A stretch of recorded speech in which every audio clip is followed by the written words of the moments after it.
4টা পোর্ট 4 সাইডে সুন্দরভাবে রাখি।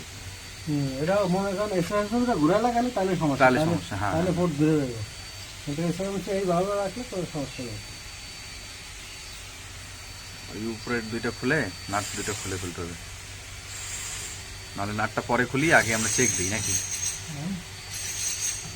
একদিনের আগে আর যদি একবারে একবারে খুলে ফেলা যায় সমস্যা নাই।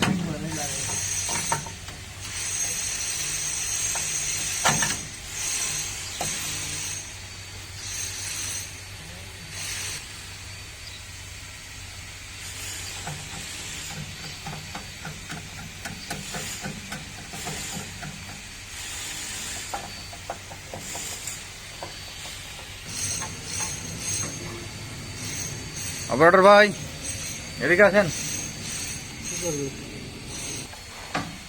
আসলে বুম পাম্পের পাম্পিং এর যে প্রবলেমটা সেটা আপনার বিভিন্ন ধরনের কারণে হতে পারে, শুধু আসলে একটা স্পেসিফিক কারণে আসলে না।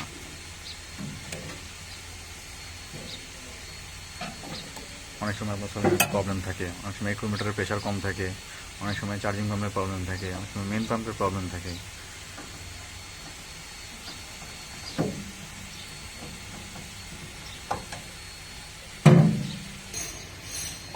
যেটা যে জায়গায় সেটা সেই জায়গায় সুন্দর করে দেবেন।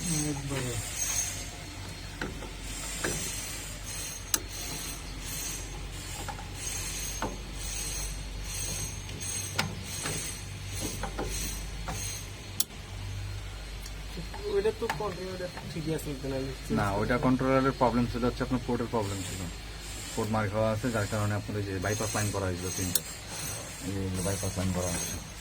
তো ওই সমস্যাটা সমাধান করার জন্য নতুন ফ্রেম দরকার ছিল। ওইটা পরে এখন সিস্টেম করে দিচ্ছি আমরা, ডোন্ট ওয়ারি।